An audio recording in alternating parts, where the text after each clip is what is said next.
face à cette équipe du Brésil le 15 novembre à l'Emirates Stadium. Donc la Fédération sénégalaise de football a officialisé la tenue d'un match amical entre les Lions et la Seleção brésilienne le 15 novembre 2025. Ce sera à Londres.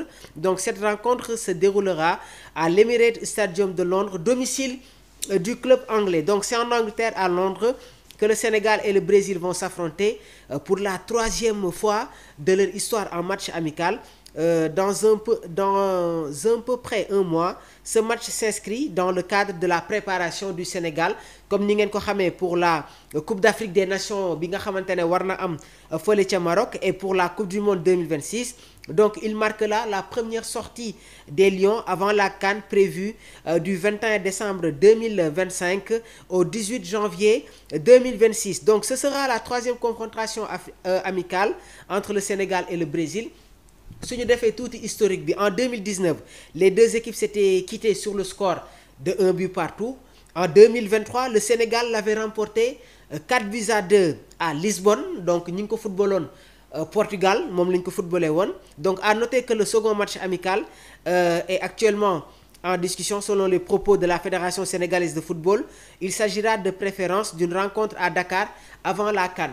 ñi ngi doon évoquer aussi les États-Unis. Actuellement les États-Unis entraînés par Mauricio Pochettino, et ils ont une très belle équipe.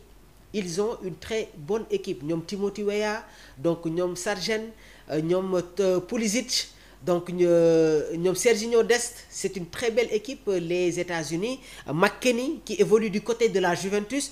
Donc actuellement Mauricio Pochettino moom mooy seen entraîneur, ancien entraîneur du Paris Saint-Germain, Tottenham ak Chelsea. Fa la jógee ñëw jël les États-Unis. Donc Sénégal ci footballé ak Brésil ba pare, la fédération ñi ngi jéem a trouver une autre équipe africaine boo xamante ne war nañu football ak ñoom. Man je pense que ces trois équipes là, le Cap-Vert, l'Afrique du Sud ak le Nigeria, war nañ ci jël benn équipe football ak ñoom. Le Cap-Vert qui est qualifié sur la Coupe du Monde, bien vrai que duñu participer à cette Coupe d'Afrique des Nations. L'Afrique du Sud qui obtient son ticket pour la prochaine Coupe du Monde. ñoom tamit je pense que c'est une équipe qui a de la qualité et c'est une équipe joueuse. Et je pense que actuellement le Sénégal de préférence dañuy bëgg tamit di football ak ay équipes yoo xamante ne ils ont une très belle possession. Donc je pense que le Nigeria, l'Afrique du Sud ak le Cap-Vert mun na nekk tamit un bon adversaire pour l'équipe nationale du Sénégal. Lan ngeen di proposer gars yi? Sénégal ban équipe la war a jouer après le Brésil? J'attends vos réactions. Pape Ibrahima Faye, j'insiste sur le Japon qui a une dette envers le Sénégal. Est-ce que le Sénégal peut battre le Japon actuellement? En tout cas ils ont une très bonne équipe et de très bons joueurs. ñoom Kubo, ñoom Mitoma, donc ñoom Sakai, ñoom Nagatomo. On se rappelle de cette belle génération. Donc vraiment il y a de très bons joueurs yi nga xamante ne ñi ngi ci bile équipe japonaise. Bamba Dieng, pourquoi pas le Maroc? Maroc instant bi nii du jël Sénégal parce que déjà il y a une projection.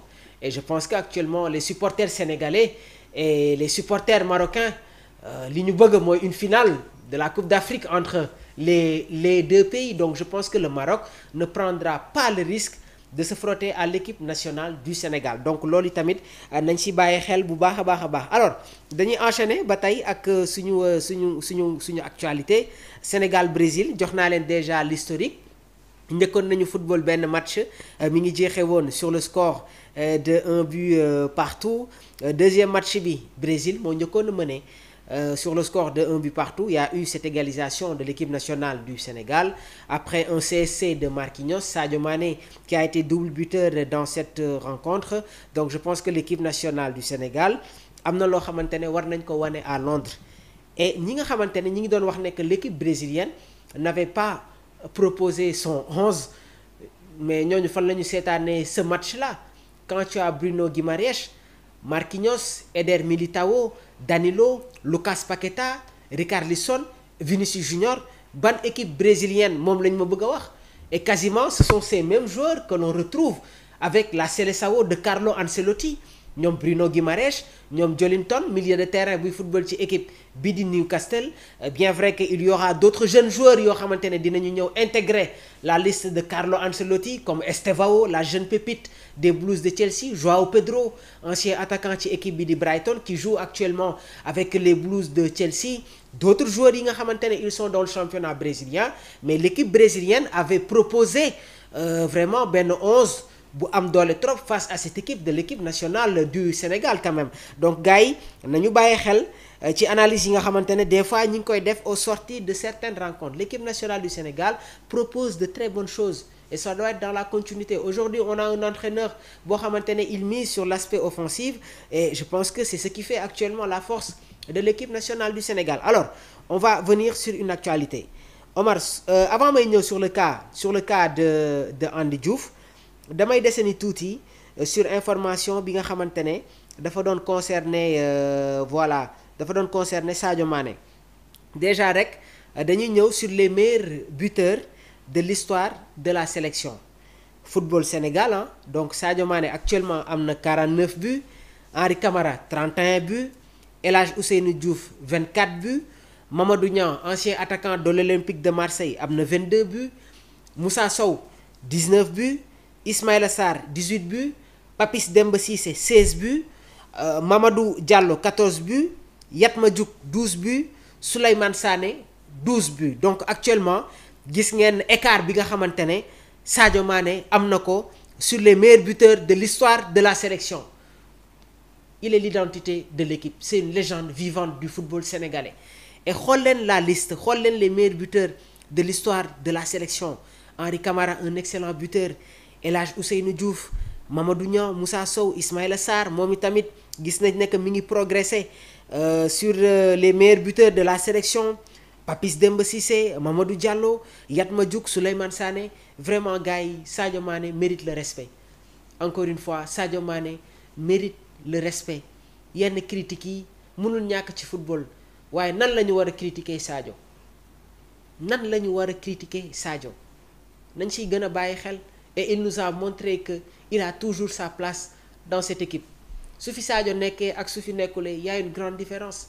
Donc li ñu koy ñaanal rek mooy mu continuer am état de physique bii nii parce que à son âge tamit suñu gisee ce qu'il dépense en termes d'énergie, comment il se donne sur le terrain, vraiment cette détermination à mouiller le maillot de l'équipe, c'est quelque chose boo xamante ne dañ koy rafetlu. Donc Sadio mérite nos encouragements, Sadio Mané mérite nos félicitations et comme ni ma ko waxee c'est une légende vivante du football sénégalais. Dañuy dem ci beneen information boo xamante ne dafay concerner Andy Diouf. Omar affichel ma numéro bi ma jël entre 2 ba 3 internautes ñoom tamit ñu indi ay réactions sur la déclaration de Andy Diouf nekk ancien milieu de terrain du RC Lens. Football na ci espoir yu France yi amoon na benn moment boo xamante ne jotoon nañ ko woo sous l'ère Aliou Cissé dinañ leen indil ces déclarations ak bërki démb ak démb kàddu yi nga xamante ne moom la mujjee yëkkati. Comme ni ma ko waxee woon sànq yow soo nekkee un jeune joueur am la chance d'intégrer la tanière teel ko def parce que actuellement soo leen xoolee il y a une concurrence terrible au niveau de l'équipe nationale du Sénégal. Il y a une concurrence terrible au sein de l'équipe nationale du Sénégal, surtout nag au niveau du milieu de terrain. Gars yi trêve bi nga xamante ne moom la ñu jógee nii Lamine Camara bokk ci, Habib Diarra bokk ci parce que dañu am ay blessures. Gis ngeen le retour de Nampalys Mendy, gis ngeen les belles prestations de Pathé Ciss. On ne parle pas de Pathé bërki démb mi ngi chambrer un peu nos confrères, mais Pathé soo xoolee ses prestations avec le Rayo Vallecano, mais il apporte quelque chose d'extraordinaire. Loolu moo tax sax actuellement le club madrilène bëgguñu ko bàyyi mu dem parce qu'il joue les premiers rôles au niveau du milieu de terrain du Rayo. waaye tamit gis nañ ne que Pathé actuellement am na yenn match day football sax comme comme défenseur central. Donc gis ngeen concurrence bi nga xamante ne am na dans ce milieu de terrain.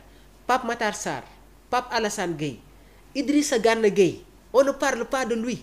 Mais dans la première mi-temps, man Pape Alassane contre la Mauritanie, j'ai pas trop senti Pape Alassane Gueye. On voyait beaucoup plus Idrissa Gana Gueye mu nekkoon nag ci benn diversité de rôle box to box bi, dans les récupérations, dans la projection et surtout sur le replacement tactique.